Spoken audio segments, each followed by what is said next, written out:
Hello, how are you all, my dear pharmacologists? In our today's lecture number 3, we are going to discuss ADRs of our drug.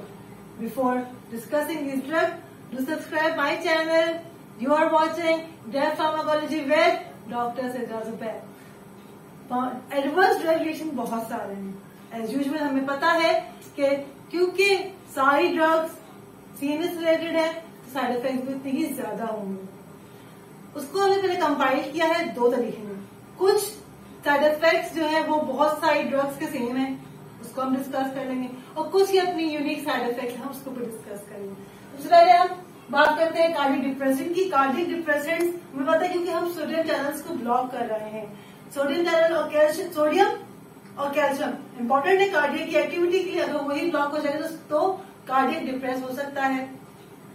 हमारे पास drug of choices जो cardiac को depress कर रही हैं वो है drug benzodiazepine, बार्बिटरेट, propofol, लोकोसेमाइड, फिनेटोइन and फॉस्फेनेटोइन. ये simply क्या कर रही है, ये सिंपली सोडियम के लेवल को इंक्रीज कर रहा है. सोडियम चैनल ब्लॉक कर रहे हैं. जब सोडियम का लेवल डिक्रीज होगा तो हाइपोटेंशन या फिर वेजल्स डायलेट होंगे. वेजल्स डायलेट होंगे तो हाइपोटेंशन होगा. कार्डियक एक्टिविटी जो है वो सप्रेस हो जाएगी. देन हमारे पास नेक्स्ट एरिया है respiratory depression. Respiratory system depress हो सकता है. बेंजोडाइजेपिन, बार्बिटरेट एंड प्रोपोफॉल वो रेस्पिरेशन को डिप्रेस करेगा. नेक्स्ट हमारे पास साइड इफेक्ट वो है Stephen Johnson syndrome. Stephen Johnson syndrome क्या होता है, वो पूरी ओवरऑल बॉडी जो है पेशेंट के रैशेस हो जाते हैं, बहुत ज्यादा रेड रैशेस हो जाते हैं.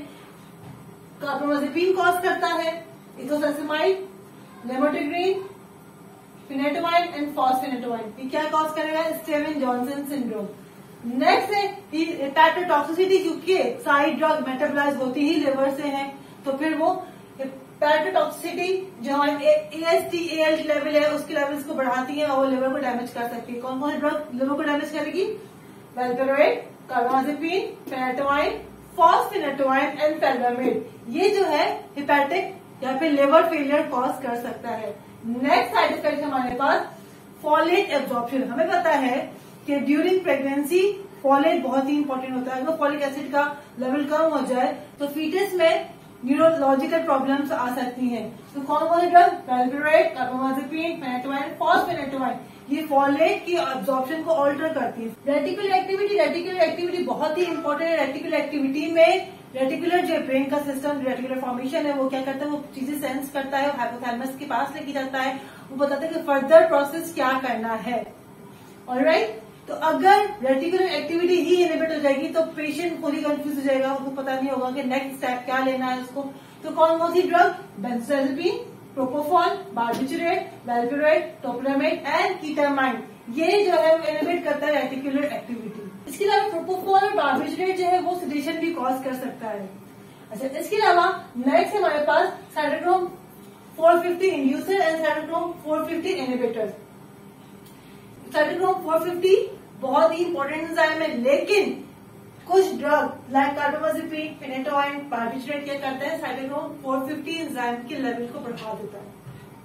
अगर 450 एंजाइम का लेवल बढ़ जाएगा तो दूसरी ड्रग, अगर पेशेंट दो ड्रग एट ए टाइम ले रहा है, फॉर एग्जाम्पल कार्बामेजेपिन या आयरन वारफेरिन, तो क्या करेगा, कार्बामेजेपिन जो है वो साइटोक्रोम 450 के लेवल को बढ़ा देगा और वारफेरिन को वो बहुत ही जल्द जो एंजाइम मेटाबोलाइज कर देगा. वारफेरिन का थेरेप्यूटिक लेवल अचीव ही नहीं होगा.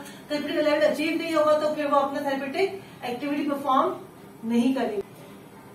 साइटोक्रोम 450 इनहिबिटर्स की एग्जांपल हमारे पास वेल्पेरोएट. वेल्पेरोएट क्या करेगा, 450 एंजाइम को इनहिबिट करा देगा, जिसकी वजह से जो दूसरी ड्रग है उसकी मेटाबॉलिज्म डिक्रीज हो जाएगी. उसकी मेटाबॉलिज्म डिक्रीज हो जाएगी तो उसकी कंसेंट्रेशन बॉडी में बढ़ गई, उसकी एफिकेसी बढ़ गई, तो उसके साइड इफेक्ट, उस ड्रग के साइड इफेक्ट आ सकते हैं.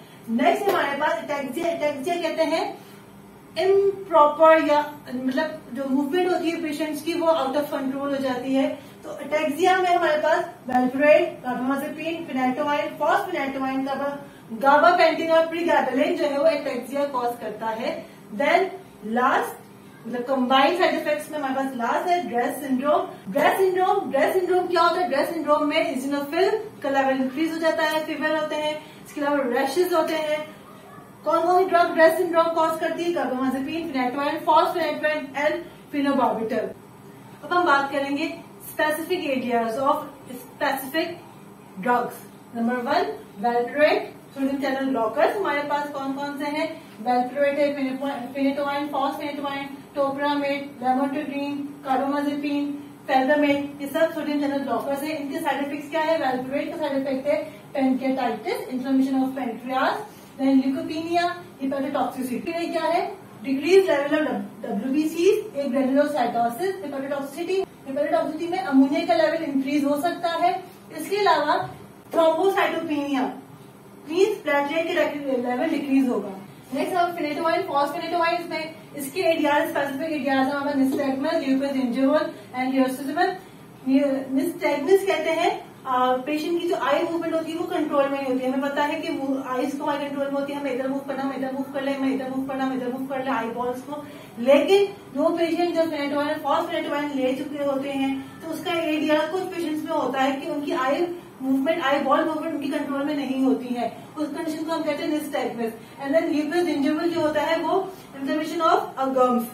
देन हिरोसिज्म, हेयर ग्रोथ जो है वो एक्स्ट्रा हो जाती है। नेक्स्ट हमारे पास टोपरामेट, टोपरामेट के साइड इफेक्ट है कॉग्निटिव प्रॉब्लम हो सकती है, पेशेंट को ग्लूकोमा हो सकता है, किडनी स्टोन हो सकते हैं, मेटाबॉलिक एसिडोसिस, मेटाबॉलिक एसिडोसिस में बाइकार्बोनेट का लेवल डिक्रीज होता है और एल्चाइन का लेवल इंक्रीज हो जाता है। नेक्स्ट हमारे पास लेमोट्रिप्टीन, लेमोट्रिप्टीन का जो साइड इफेक्ट है वो है haemofibrocytosis, lymphohistiocytosis, pancytopenia, hepatosplenomegaly and double vision. Pancytopenia इसमें जो है WBCs का लेवल भी डिक्रीज होता है और WBCs, प्लेटलेट्स, RBCs सब का लेवल डिक्रीज होता है। इसके अलावा हिपेटोस्प्लीनोमेगैली मतलब हिपैटिक और लिवर और स्प्लीन का जो साइज है वो लार्ज होता है। डबल विजन में पेशेंट को हर चीज डबल दिखती है और इसको हम शॉर्ट फॉर्म में कह सकते हैं HLH।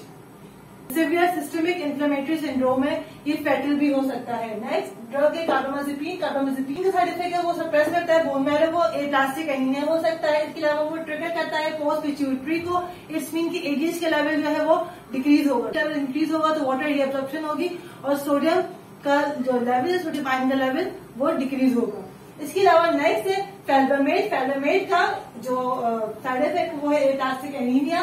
देन हमारे पास आता है लेविट्रेसिटाम, लेविट्रेसिटाम sp2A ब्लॉकर है, उसका side effect aggression, agitation. Then हमारे पास कैल्शियम चैनल ब्लॉकर, हमारे पास कैल्शियम चैनल ब्लॉकर में हमारे पास है इथोसक्सामाइड, इसका साइड इफेक्ट है मायोपिया। देन हमारे पास आते हैं गाबापेंटिन एंड प्रीगैबेलिन, अल्फा गैबा 2 सब units blocker, nausea and vomiting इसका साइड इफेक्ट है। एंड वेगाबेट्रिन, वेगाबेट्रिन का साइड इफेक्ट है बाइलेटरल ब्लाइंडनेस मतलब साइडस। हमें पता है जब हम सामने देख रहे होते हैं तो हमें जो साइडों का भी आसपास का दिख रहा होता है ऐसा ये, लेकिन बाइलेटरल ब्लाइंडनेस मतलब हमें सिर्फ सामने का क्लियरली दिख रहा होता है, साइडों का जो है बिल्कुल ही ब्लाइंड होता है पेशेंट। इसके अलावा हमारे पास नेक्स्ट ड्रग है NMD ब्लॉकर। NMD ब्लॉकर में हमारे पास ड्रग ऑफ चॉइस कीटामीन है, कीटामीन का साइड इफेक्ट है हेल्यूसिनेशन और इसके अलावा सिंपैथेटिक एक्टिविटी को वो इंक्रीज करेगा। अगर सिंपैथेटिक एक्टिविटी इंक्रीज होती है तो कार्डियक आउटपुट इंक्रीज होगा और इससे रिलेटेड जितनी भी साइड इफेक्ट होंगे सिंपैथेटिक सिस्टम से रिलेटेड वो सारे साइड इफेक्ट आएंगे। देन हमारे पास है ड्रग ऑफ चॉइस बेंजोडाज़ेपिन। बेंजोडाज़ेपिन जो है अगर इसको एब्रप्टली विड्रॉल किया जाए तो भी सीजर्स होते हैं। इसके अलावा रिस्क ऑफ डिपेंडेंस बहुत ज्यादा होता है और अगर इसका ओवरडोजेज हो जाए तो उसकी एंटीडोट है फ्लूमेजेनिल। प्रोपोफॉल, प्रोपोफॉल का जो है वो है इलेक्ट्रोसिडोसिस इंक्रीज करवाता है, ब्लड प्रेशर को डिक्रीज करवाता है, एक्यूट रीनल फेलियर भी, रेब्डोमाइलोसिस, हाइपरट्राइग्लाइसोलीमिया। लास्ट ड्रग हमारे पास है पेंटोबार्बिटल। पेंटोबार्बिटल के साइड इफेक्ट हमारे पास है हाइपोथर्मिया, इम्यून सिस्टम को बहुत डिक्रीज कर देता है, डीप वेन थ्रोम्बोसिस और इलियस। इन द लास्ट हमारा एंटी एपिलेप्टिक, उसकी सीजर्स, इसकी एटियोलॉजी, उसकी pathophysiology, drug classes, areas, combined areas, specific areas हम लोगों ने डिस्कस कर लिए हैं। मैं उम्मीद करती हूँ कि आप लोगों को जो है एंटी एपिलेप्टिक्स समझ में आया होगा। I am waiting for your comments in below commenting section. Please do comment. Thank you so much. Bye.